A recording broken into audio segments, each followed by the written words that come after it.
Very good morning, dear students. It's me, Danish Azam, Faculty of Social Science.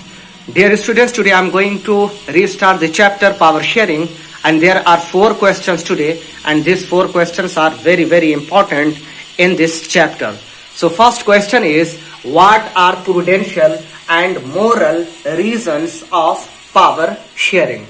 So dear students, first of all, try to understand what is meaning of prudential reasons. So prudential reasons refers to reasons based on logic, and moral reasons refers to reasons based on morality. So there are 2 reasons behind power sharing. So first reason is prudential reason. So prudential reasons of power sharing is that power sharing brings unity, power sharing brings stability, and power sharing brings communal harmony.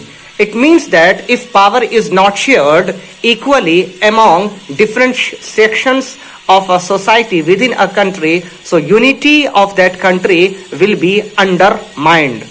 And if power is not shared equally in any country, so political stability and social stability will be undermined and destroyed in that country.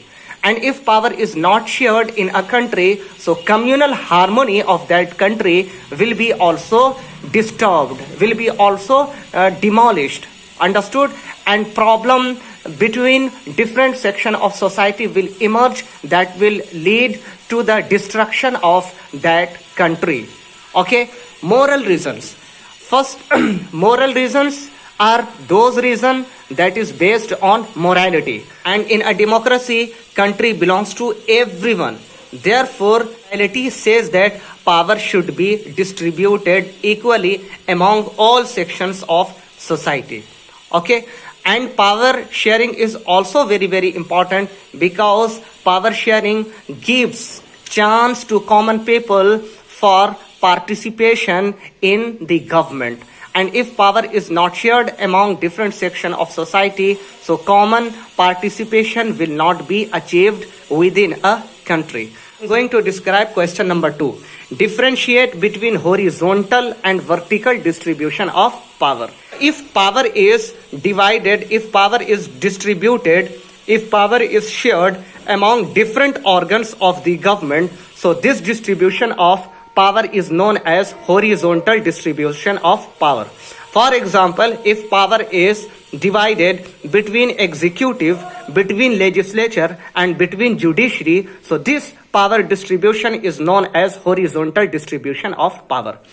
And if power is distributed among government at different levels, so this distribution of power is known as vertical distribution of power.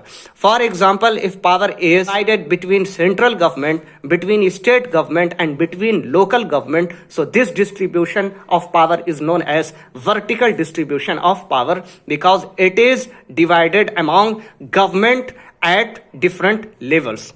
Okay, and this distribution of power is also known as federal divisions of power.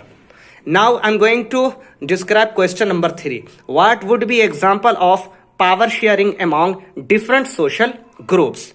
So first point is community government of Belgium. So community government of Belgium is the best example of power sharing among different social groups. Because you know that was elected by French speaking people, elected by Dutch speaking people, and elected by German speaking people. And in this way, problem and issues regarding education, regarding language related issues, and regarding social issues was resolved in Belgium. Second, reserved constituency for SC and ST. So in the context of India, the best example of power sharing among different social groups are provision of reserved constituency for SC, scheduled caste, and scheduled tribes. You know that there are many constituencies in India that are reserved for SC and ST. It means that only people belonging to SC and ST can stand up in election in those constituencies. Okay, and provision of reserved constituency brings fair share of power for minority communities, and it was produced in India so that power would be shared on equal basis among different minority communities, so that minority communities of India also can participate in the government without any problem.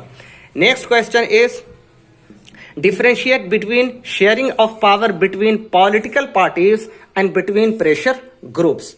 Okay, so power is also shared between ruling party and between opposition parties. Ruling party is the party that is ruling within a country, and opposition parties are those parties who are on the opposition. So ruling party is having some power, and opposition parties within a country is also having some powers. So they are having powers to raise question against the discriminatory law made by ruling party, against the discriminatory policies made by ruling party. So this is the power of opposition parties.